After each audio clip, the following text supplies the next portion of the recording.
Brazil के शहर रियो में हमें एक बेहद प्रोफेशनल टीम दिखाई जाती है जो ब्राजील के सबसे बड़े माफिया ग्रुप को लूटने जा रही होती है। ये लोग उस आदमी का पैसा चुराने वाले होते हैं जो वहाँ का किंग है और सबसे अमीर भी, लेकिन इन्हें कोई फर्क नहीं पड़ता कि उनके सामने कौन है और कौन नहीं, क्योंकि इस टीम को लीड करने वाला खुद एक क्रिमिनल होता है, लेकिन सिर्फ दुनिया की नजर में। असल में वह अपने दोस्त ब्रायन के कहने पर मेक्सिको के सबसे बड़े ड्रग डीलर को पकड़वाने में मदद करता है। ब्रायन उसका सबसे अच्छा और पुराना दोस्त होता है जो अमेरिका में एक FBI एजेंट है। अपने दोस्त के कहने पर ही डॉम उस ड्रग डीलर के साथ काम करता है ताकि उसे पकड़ना आसान हो जाए। जब ये दोनों मिलकर उस ड्रग डीलर को सरकार के हवाले कर देते हैं तो ब्रायन को प्रमोशन मिल जाता है, लेकिन उसके दोस्त डॉम को उसी ड्रग डीलर के साथ काम करने के जुर्म में 10 साल की सजा सुना दी जाती है। ब्रायन पूरी कोशिश करता है कि अपने दोस्त को बचा ले, लेकिन कोर्ट उसकी बात को नजरअंदाज कर देती है। अपनी ही सरकार का यह रवैया देखकर ब्रायन को बहुत गुस्सा आता है। वह अंदर से टूट जाता है कि उसने इतने साल इन लोगों के लिए काम किया, इतने खतरनाक मिशन पूरे किए जो किसी और के बस की बात नहीं थी, और आज उसे यह सिला मिल रहा है कि उसकी बात पर यकीन नहीं किया जा रहा कि उसका दोस्त बेगुनाह है। इसके बाद ब्रायन वहां से चला जाता है और डॉम को 10 साल की सजा हो जाती है। लेकिन कुछ ही महीनों बाद डॉम और ब्रायन हमें ब्राजील में फिर दिखाई देते हैं। यहाँ न तो डॉम जेल में होता है और न ही ब्रायन यूनिफॉर्म में। अमेरिकी सरकार ने ब्रायन को FBI डिपार्टमेंट का हेड ऑफिसर बना दिया होता है, लेकिन फिर भी वह अपने दोस्त के साथ खड़ा नजर आता है जो सरकार की नजर में एक क्रिमिनल है। यहाँ ये लोग अकेले नहीं होते, बल्कि उनकी पूरी टीम मौजूद होती है जिसमें हर एक सदस्य अपनी फील्ड का एक्सपर्ट होता है। इनके पास ऐसी ऐसी जानकारियां होती हैं जो दुनिया की सीक्रेट एजेंसियों के पास भी नहीं होती। सबसे बड़ी बात ये होती है कि जिस आदमी को ये लोग लूटने जा रहे होते हैं उसी की गैंग की एक लड़की भी डॉम की अच्छी दोस्त होती है। इस बड़ी चोरी के लिए ये लोग एक मास्टरमाइंड प्लान तैयार करते हैं, क्योंकि उस आदमी का पैसा ब्राजील के सबसे बड़े पुलिस हेडक्वार्टर में रखा होता है। ये काम बहुत मुश्किल होता है, लेकिन डॉम के लिए नहीं। सबसे चौंकाने वाली बात यह होती है कि ये लोग पुलिस हेडक्वार्टर पर हमला करने जा रहे होते हैं। चोरी के दिन डॉम और ब्रायन पूरी तैयारी के साथ पुलिस हेडक्वार्टर की तरफ बढ़ते हैं। उनके पास खास गाड़ियां होती हैं। ये लोग पार्किंग एरिया से अंदर एंट्री करते हैं और बिल्डिंग के बेसमेंट में पहुंच जाते हैं। वहां दीवार तोड़ने के बाद ये लोग वायर की मदद से एक भारी लॉकर को अपनी गाड़ी के पीछे अटैच कर लेते हैं। उस लॉकर का वजन लगभग 10 टन होता है। बेसमेंट में जबरदस्त लड़ाई के बाद आखिरकार ये लोग पुलिस हेडक्वार्टर से बाहर निकल आते हैं और यहीं से असली खेल शुरू होता है। पूरे स्टेट की पुलिस और लैंड माफिया डॉन उनके पीछे पड़ जाते हैं, लेकिन इसी चेज के दौरान ये लोग असली गेम खेलते हैं। ये सबकी आंखों के सामने से पैसा गायब कर देते हैं और किसी को भनक तक नहीं लगती। कुछ महीनों पहले ही इस कहानी की शुरुआत होती है लॉस एंजलिस से, जहां डॉम इस वक्त पुलिस की कस्टडी में होता है। उसे सेंट्रल जेल शिफ्ट किया जा रहा होता है, लेकिन तभी हमें ब्रायन दिखाई देता है जो कि डॉम को बचाने के लिए पुलिस कॉन्वॉय पर अटैक करने जा रहा होता है। ब्रायन को देखकर साफ लगता है कि उसने अपनी नौकरी को ठोकर मारकर अपने दोस्त का साथ चुना है।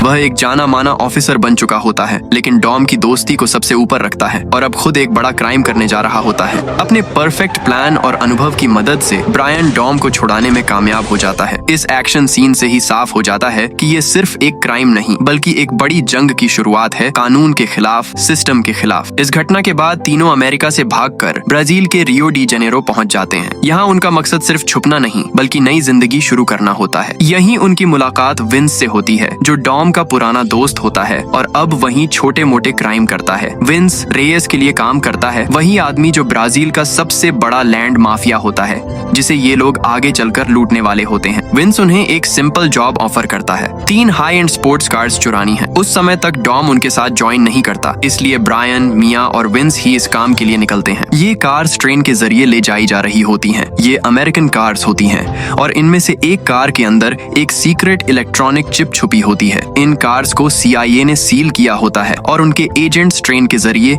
इन्हें ट्रांसपोर्ट कर रहे होते हैं। लेकिन जैसे ही ब्रायन CIA एजेंट्स को देखता है उसे तुरंत समझ आ जाता है कि ये कोई आम कार्स नहीं है, क्योंकि वह खुद पहले ऐसे एजेंट्स का बॉस रह चुका होता है। किसी तरह ये लोग एक्सेस की चुरा लेते हैं और आखिरी डिब्बे तक पहुंच जाते हैं। उधर डॉम और विंस एक ट्रक में ट्रेन को फॉलो कर रहे होते हैं। उनके साथ रेस के आदमी भी होते हैं। ये लोग ट्रेन का दरवाजा तोड़कर अंदर घुस जाते हैं। तभी डॉम को पता चलता है कि एक कार के अंदर एक सीक्रेट इलेक्ट्रॉनिक चिप छुपी है जो कोई आम चीज नहीं बल्कि रियो के सबसे ताकतवर क्राइम लॉर्ड हर्नान रेयस के पूरे क्रिमिनल नेटवर्क से जुड़ी होती है। अब डॉम के दिमाग में कुछ और ही चल रहा होता है। जैसे ही रेयस के आदमी कार्स लेने आगे बढ़ते हैं, डॉम और ब्रायन उन पर हमला कर देते हैं। 2 कार्स पहले ही मिया और विंस लेकर निकल चुके होते हैं और जो आखिरी कार बचती है जिसमें वो चिप होती है उसे डॉम ट्रेन से बाहर निकाल लेता है और ब्रायन के साथ वहाँ से भाग जाता है। लेकिन मामला यहीं खत्म नहीं होता। रेयस का एक आदमी जिंदा बच जाता है और जब एजेंट्स चोरी रोकने आते हैं तो वो उन्हें मार देता है। यहीं से कहानी एक नया मोड़ लेती है। जो काम सिंपल चोरी लग रहा था वो अब माफिया, पैसा और पावर के खतरनाक खेल में बदल जाता है। अब रेयस के आदमी इनके पीछे पड़ चुके होते हैं। लेकिन इस मिशन का नतीजा ये होता है कि अब वे ब्राजील के सबसे बड़े क्रिमिनल के रडार पर आ चुके होते हैं। रेयस अपनी चिप वापस लेने के लिए पागल हो जाता है। उसे सिर्फ ऐसा नहीं, कंट्रोल चाहिए होता है और जो भी उसके रास्ते में आए उसे खत्म कर देना उसके लिए आम बात है। इसी बीच अमेरिका में DSS एजेंट ल्यूक हॉब्स को यह केस सौंपा जाता है। हॉब्स ऐसा ऑफिसर है जो न डील करता है न समझौता। उसके लिए डॉम और ब्रायन सिर्फ क्रिमिनल्स हैं, चाहे उनके इरादे कुछ भी हों। वह किसी को दूसरा मौका नहीं देता। अपने शिकार को कुचल देना ही उसका तरीका है। हालांकि उन अमेरिकी एजेंट्स को रेयस के आदमी मारते हैं,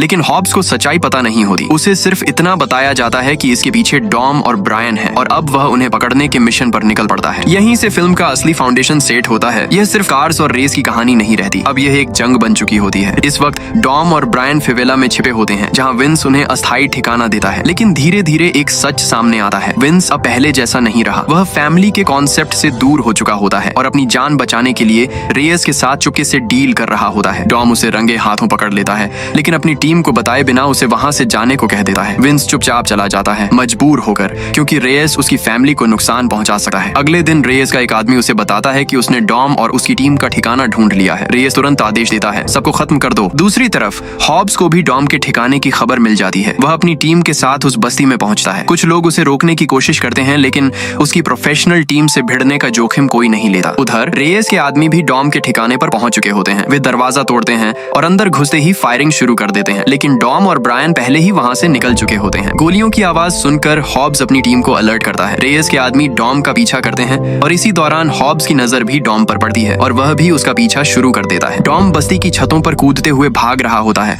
हॉब्स उसके पीछे लगा रहता है। तभी रेयस के आदमी उसे देख लेते हैं और उस पर गोलियां चलाना शुरू कर देते हैं। डॉम किसी तरह बचकर निकल जाता है। हॉब्स की टीम रेयस के आदमियों को देख लेती है और उन्हें गोलियों से भून देती है। हॉब्स पूरे इलाके को घेरने का आदेश देता है। काफी मुश्किल से डॉम और ब्रायन वहां से निकल भागते हैं। अब डॉम का इरादा बिल्कुल साफ हो चुका होता है। अब जो भी उसके और उस पैसे के बीच आएगा वो बचेगा नहीं, चाहे वो रेयस हो या हॉब्स। लेकिन हॉब्स कोई बुरा इंसान नहीं होता। वह सिर्फ अपनी ड्यूटी निभा रहा होता है। वह डॉम को एक क्रिमिनल समझता है, सच्चाई से अनजान, और आगे चलकर यही हॉब्स डॉम के साथ भाई की तरह खड़ा दिखाई देगा। कहानी अब एक नए मोड़ पर पहुंच चुकी होती है। कुछ दिन बाद हॉब्स की टीम डॉम के नए ठिकाने का पता लगा लेती है। Hobbs local police officer Elena Neves के साथ फेवेला में रेड करता है। हॉब्स अपनी भारी गाड़ी से डॉम की कार को पूरी तरह तबाह कर देता है। यह देखकर डॉम गुस्से से भर जाता है और फिर डॉम और हॉब्स के बीच जबरदस्त लड़ाई होती है। दोनों एक दूसरे को बुरी तरह मारते हैं। डॉम और ब्रायन पूरी कोशिश करते हैं बच निकलने की, लेकिन सिस्टम उन्हें चारों तरफ से घेर लेता है और आखिरकार दोनों पकड़े जाते हैं। हॉब्स उन्हें हथकड़ी लगाकर एक आर्मर्ड काफिले में ले जा रहा होता है। उसके लिए मिशन लगभग पूरा हो चुका होता है, लेकिन उसे अंदाजा नहीं होता कि वह ब्राजील के सबसे खतरनाक इंसान हर्नान रेयस के इलाके से गुजर रहा है। अचानक रास्ते में रेयस के हथियारबंद लोग काफिले पर हमला कर देते हैं। यह हमला सिर्फ एक मकसद से होता है, डॉम और ब्रायन को खत्म करना। चारों तरफ अंधाधुंध फायरिंग शुरू हो जाती है। हॉब्स की टीम इतनी भारी गोलाबारी झेल नहीं पाती और लगभग पूरी टीम मारी जाती है। हॉब्स खुद बुरी तरह घायल हो जाता है और पूरी तरह बेबस पड़ जाता है। इसी बीच एलेना, डॉम और ब्रायन की हथकड़ियां खोल देती है ताकि वे हॉब्स को बचा सकें। डॉम अपने साथियों के साथ मिलकर हॉब्स को बचाता है और उसे सहारा देकर गाड़ी तक लेकर जाता है। इसी क्रॉस फायर में विंस डॉम की जान बचाता है, लेकिन खुद गोली लगने से गंभीर रूप से घायल हो जाता है। मरने से पहले विंस अपनी गलती का एहसास करता है और डॉम से माफी मांगता है। यह पल डॉम के लिए बेहद भावुक होता है। फैमिली टूट सकती है, लेकिन कभी पूरी तरह खत्म नहीं होती। इस हमले के बाद हॉब्स के लिए सब कुछ साफ हो जाता है। रेयस सिर्फ एक क्रिमिनल नहीं, बल्कि एक ऐसा दरिंदा है जिसे न कानून की परवाह है न इंसान की जिंदगी की। अब हॉब्स को यकीन हो जाता है कि डॉम और ब्रायन बेगुनाह हैं। वे सिर्फ रेयस के पैसे के पीछे हैं और हॉब्स भी अपनी टीम की मौत का बदला लेना चाहता है। ये एक खामोश समझौते का पल होता है, न पूरी दोस्ती न दुश्मनी, बस एक अस्थायी गठबंधन। अब हॉब्स का लक्ष्य बदल चुका होता है, रेयस को गिराना। डॉम और ब्रायन अब सिर्फ भागते हुए भगोड़े नहीं रहते, अब वे खेल पलटने वाले बन चुके होते हैं। डॉम एक बड़ा फैसला लेता है, हम भागते भागते थक चुके हैं, अब या तो सब खत्म करेंगे या यहीं खुद खत्म हो जाएंगे। इसी सोच के साथ डॉम अपनी पुरानी टीम को वापस बुलाना शुरू करता है। अब यह लड़ाई दो लोगों की नहीं रही, यह एक फैमिली ऑपरेशन बनने जा रही होती है। डॉम का प्लान साफ होता है, अगर ब्राजील में रहना है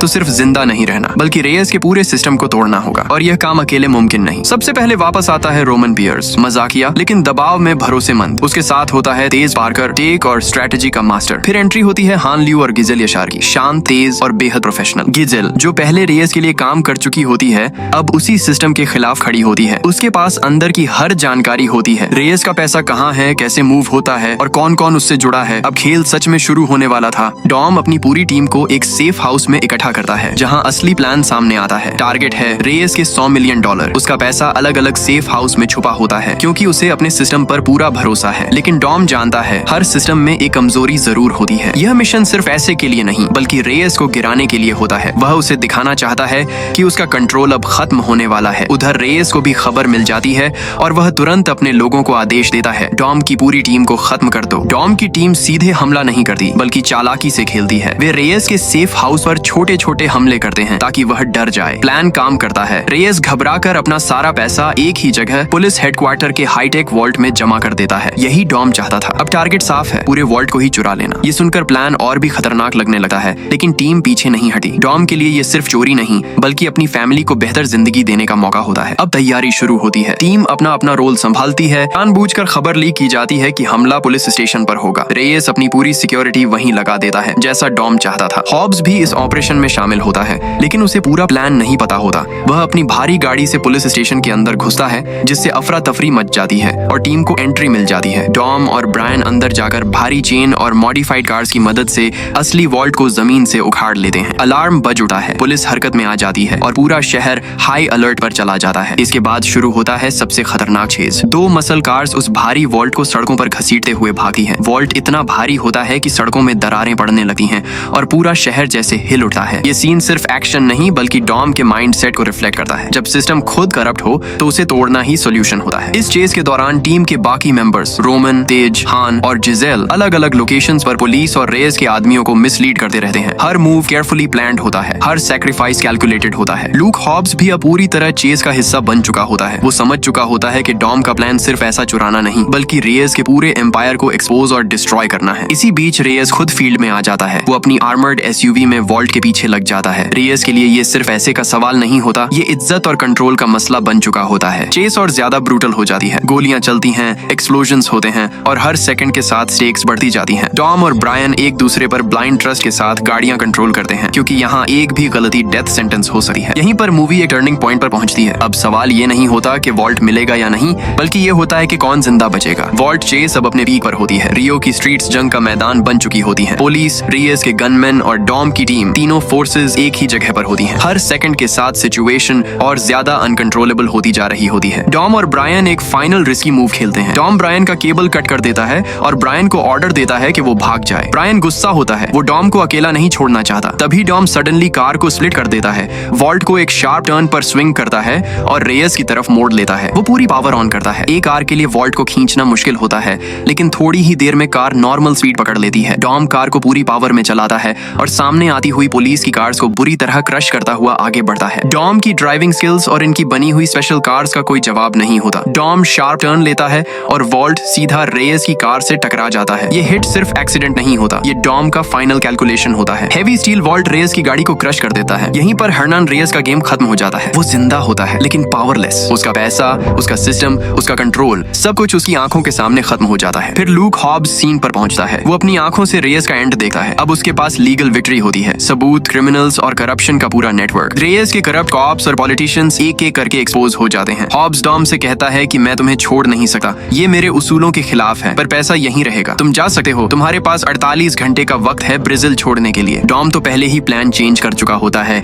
जिसकी हॉब्स को भनक तक नहीं पड़ती। डॉम हॉब्स की तरफ देखता है, हल्की सी स्माइल करता है और वहां से चला जाता है। हॉब्स को लगता है कि उसने बहुत बड़े क्रिमिनल को एक्सपोज किया है, वह भी इतने सारे इलीगल पैसों के साथ। अब वह वापस अमेरिका जाकर हीरो बन जाएगा और लीगल फोर्स का हेड ऑफिसर बन जाएगा। लेकिन जब वह वॉल्ट को खोलता है तो वह पूरी तरह खाली होता है। अपना डॉम भाई तो पहले ही गेम डाल चुका था। हॉब्स हल्का मुस्कुराता है और सोचता है पैसा भी नहीं छोड़ा भाई ने। इधर डॉम की टीम वॉल्ट लेकर अपने अड्डे पर पहुंच चुके होते हैं। वॉल्ट को खोला जाता है, अंदर से 100 मिलियन कैश निकलता है। यहाँ डॉम कोई लालच नहीं दिखाता, वह हॉब्स को पूरी लिस्ट देता है कौन कौन रेयस के साथ मिला हुआ था। इस मूव से डॉम प्रूव करता है कि वह सिर्फ क्रिमिनल नहीं बल्कि सिस्टम के अगेंस्ट रेबल है। हॉब्स एक हार्ड डिसीजन लेता है। वह ऑफिशियली डॉम और ब्रायन को अरेस्ट नहीं करता बल्कि अपनी रिपोर्ट में लिखता है कि डॉम टोरेटो और ब्रायन ओकॉनर ब्राजील में ही मर गए। ये एक साइलेंट डील होती है। लॉ अपना काम कर लेता है और फैमिली अपनी आजादी। कैश को टीम के बीच डिवाइड किया जाता है। हर मेंबर को इतना पैसा मिलता है कि वह पूरी जिंदगी सिस्टम से दूर रह सके। ये सिर्फ रिवॉर्ड रिवॉर्ड नहीं होता, ये उनके स्ट्रगल का नतीजा होता है। ब्राजील का चैप्टर ऑफिशियली बंद हो चुका होता है। रियो अब पीछे रह जाता है, केओस, फायर और स्टील के निशानों के साथ। डॉम और उसकी फैमिली दुनिया के लिए डेड होती है, लेकिन असल में पहली दफा वाकई आजाद होती है। टीम अलग अलग डायरेक्शंस में निकल जाती है। रोमन और तेज अपनी नई लग्जरी लाइफ एंजॉय करते हैं, लेकिन अब बिना भागे। हान और जिजेल एक नई जर्नी स्टार्ट करते हैं, जहां उनकी जिंदगी पहली दफा सिर्फ सर्वाइवल पर नहीं बल्कि फ्यूचर पर बेस्ड होती है। डॉम और ब्रायन एक पीसफुल जगह पर मिलते हैं। यहाँ कोई गन्स नहीं, कोई चेज नहीं, सिर्फ सुकून। ब्रायन के लिए ये मोमेंट सबसे ज्यादा इमोशनल होता है, क्योंकि मिया प्रेग्नेंट होती है। पहली दफा ब्रायन को लगता है कि शायद वह अपने बच्चे को